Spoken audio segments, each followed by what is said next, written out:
Dear Captain Kokak, minana ko ang kama ni Lola Cora. Pagkatapos niyang pumanaw, antigo yun, makapalang kahoy. May ukit na bulaklak at santo sa headboard. Ang sabi ng nanay ko, dito raw siya binawian ng buhay. Habang hawak-hawak ang rosaryo at nakangiti. Sa una, masarap ang tulog ko. Parang niyayakap ako ng kama. Pero makalipas ang ilang araw, nagsimula na akong makaranas ng sleep paralysis. Tuwing 3:00 ng madaling araw, may parang humihila sa akin pababa. Parang gusto akong lamunin ng kutsyon. Isang gabi, nagising ako at nakita ko ang isang matandang babae sa paanan ng kama. Nakayuko siya, tila ba nagdarasal. Nang sumilip ako, nakita kong hawak niya ang paa ko. Nanigas ako, hindi ako maagalaw. Dahan-dahan siyang tumingin sa akin. Si Lola Cora. Kinabukasan, dinala ko sa simbahan ng kama para pabendisyonan. Pero nang ibalik namin yon, may sulat na nakasingit sa ilalim ng kutsyon. Sulat kamay. Ako na muna ang hihiga. At simula noon, tuwing matutulog ako, gumigising akong nakahiga sa sahig. Pero may isang taong nakahiga sa kama at kahawig ko.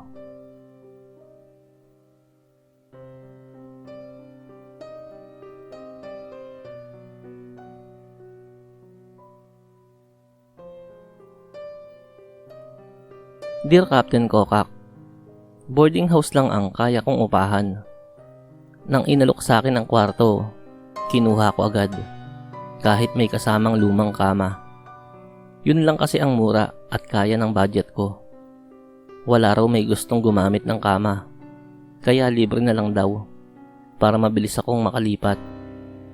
Unang gabi pa lang, ay nanaginip na ako ng isang babae. Nakaputi, duguan ng mata. Parang lumuluha ng dugo. Niyayakap ako. Naramdaman ko ang lamig ng balat niya. Sa panaginip, hinawakan niya ang kamay ko't sinabing, "Hindi ka na aalis, di ba?" Akala ko stress lang ako. Pero kinabukasan, may dugo sa pillowcase ko. Tinignan ko ang ilong ko. Wala namang sugat kaya't pinagwalang bahala ko na lang. Tuwing gabi, pakiramdam ko, may humihila sa tabi ko. May bumubulong ng parang dasal. Isang gabi, bigla akong nagising. Hindi ako maagalaw. Nasa ibabaw ko siya. Muli ay lumuluha ng dugo. Naanganga. Parang sinisip-sip ang hininga ko. Sinubukan kong lumipat ng higaan. Pero kahit sa sahig ako matulog, pagkagising ko, nasa kama na ulit ako. At may nakayakap na mahigpit sa bewang ko. Hindi ko na alam kung gising ba ako noon o nananaginip pa rin sa mga pagkakataong yon. Pero ang sigurado ako, hindi ako nag-iisa sa kama.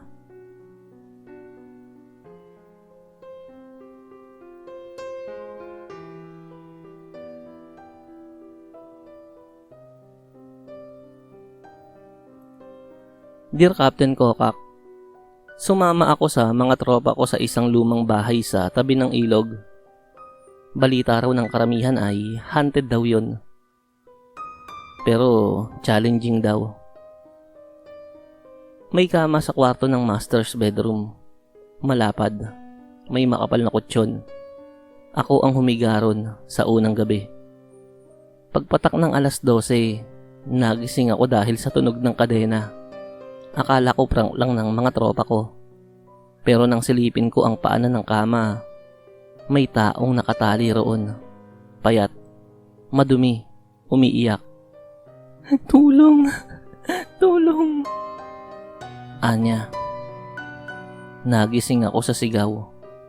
Ayon sa mga tropa ko, nagsisisigaw daw ako. Ang sabi ko raw, na wag daw akong itali. Nagtawanan lang sila. Pero kinabukasan, May pasa ang pulso ko. Parang iginapos ng mahigpit gamit ang lubid. At ang kutsyon, may marka ng kamay. Alanganing itim at kulay dugo. Muli akong natulog doon. Sa panaginip, ako na ang nakatali. May grupo ng lalaki sa paligid ng kama. Parang may isasakripisyo sila. Tila ako ang gagawin nilang alay. Isa sa kanila, ngumiti sa akin. At ako rin ang mukha niya. Pagising ko, may sugat na ako sa dibdib. Tumakbo ako ng mabilis palabas ng bahay na yun at hindi na bumalik. Kahit sabihan pa ako ng mga tropa ko na duwag ako, ay hindi na ako muling sasama sa kanila.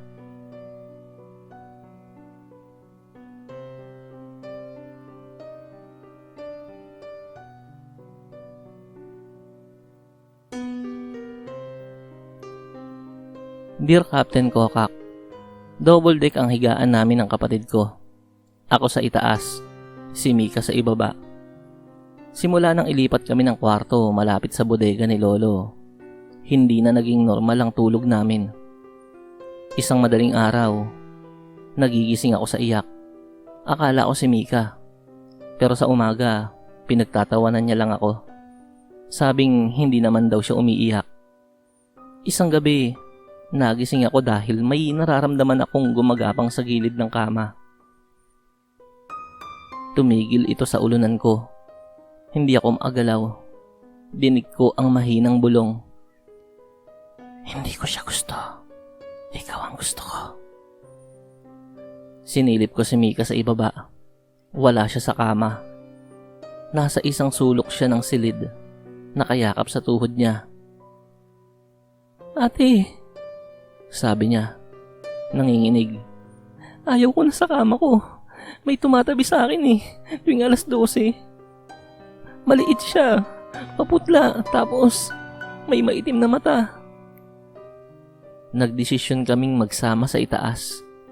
Pero simula noon, dumoble ang iyak tuwing gabi.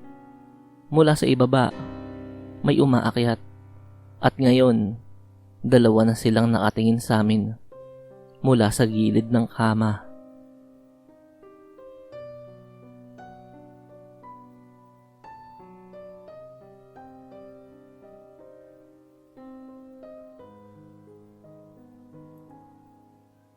Dear Captain Kokak, sa ukay-ukay ng furniture ay nahanap at nabili ng misis ko ang kama namin.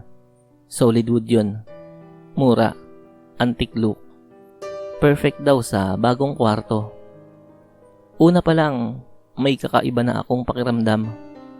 Para bang malamig ang likod ko na nakalapat sa kama, kahit may kumot naman. Sa panaginip ko, lagi akong nakahiga. Pero hindi sa kama, kundi sa kabaong.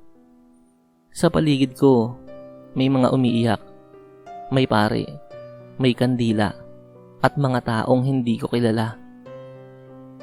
Kinabukasan, sinabi ko sa misis ko ang panaginip ko.